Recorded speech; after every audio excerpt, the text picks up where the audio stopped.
Hello everyone! Welcome back na naman dito sa aking channel. Sa araw na ito ay gagawa tayo ng lechon manok o yung inasal na manok kung tawagin sa atin. Ito yung ating mga ingredients. Half cup ng red onion, chop. 8 cloves ng garlic, chop. 2 tablespoon ng ginger, chop. Ito ay isang tangkay lang ng tanglad o yung lemongrass, tapos kinat ko lang siya. Ito naman ay kunting green onion. Sugar, 2 tablespoon or 2 teaspoon. Ito ay isang buong lemon juice. Kung wala naman kayong lemon juice, pwede naman kayong gumamit ng kalamansi, mas mura pa. 1 cup ng soy sauce. Any brand ng soy sauce, pwede. Half teaspoon ng ground black pepper. Ito yung 2 kilogram ng manok at saka 3 tangkay ng green onion para po ito sa loob ng ating manok. At saka dito po natin mamasahin yung ating manok para mas manuot po yung lasa ng ating mga ingredients sa manok.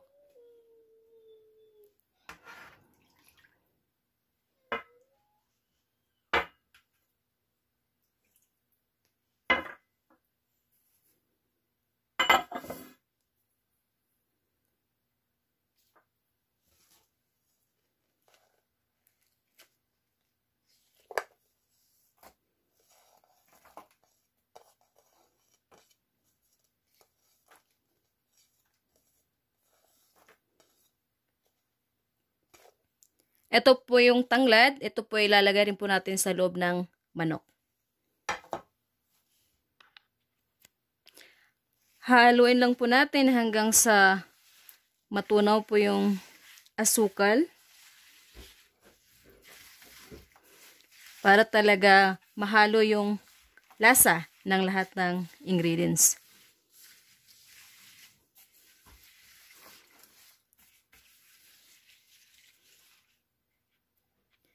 From here po, pwede po ninyong tikman yung ingredients na hinalo ninyo, kung tama na ba sa panglasa ninyo, bago po natin i-massage yung ating manok para sure na okay yung timpla. Ayan, natutunaw na po yung asukal niya at ready na po akong magmasahe ng manok.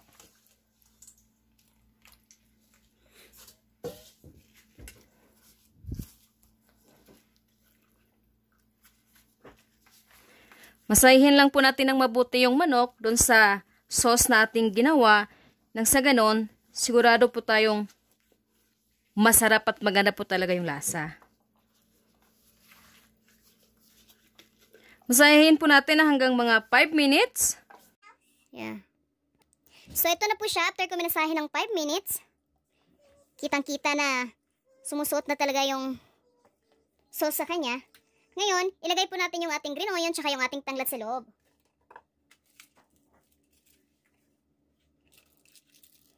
Ito yung green onion.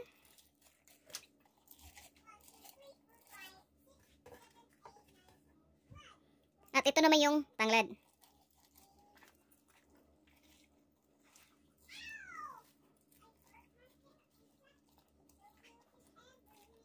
And then, lagyan po natin din yung iba pang ingredients na nilagay natin dito sa loob.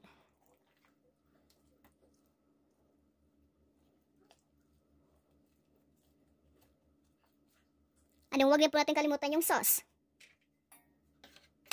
Scoop lang natin yung sauce para malamnan yung loob niya.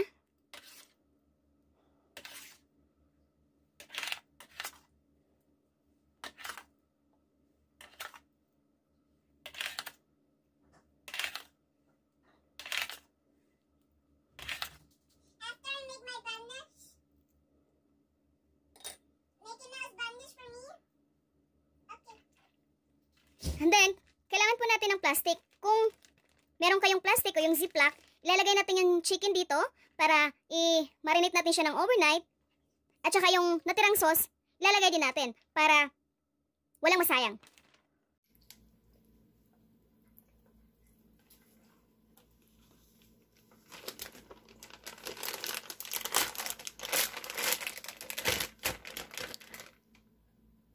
And then, yung sauce.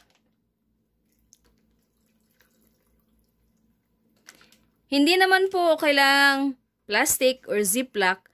Depende po sa inyo yun kung may container kayo na pwede.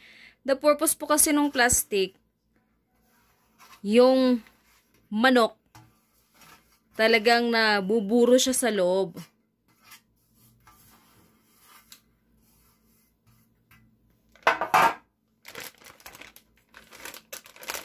Ayan na po.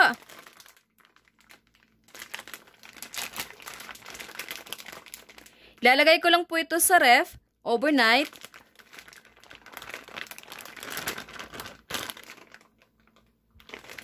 See you po later or tomorrow pag ready na po siyang i-bake.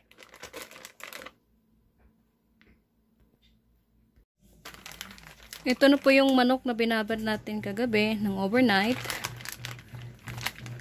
Lilipat ko na po siya sa Pyrex para ready na po i-bake.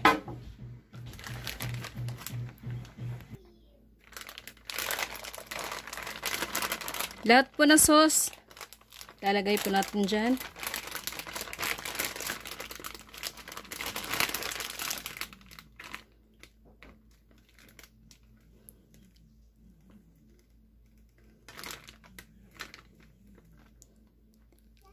Yan na po siya. Ready na po yan to bake. Ito po yung gagamitin ko sa pag-bake. Ito po ay toaster oven. At lutuin po natin siya sa 250 Fahrenheit. So, ready na po.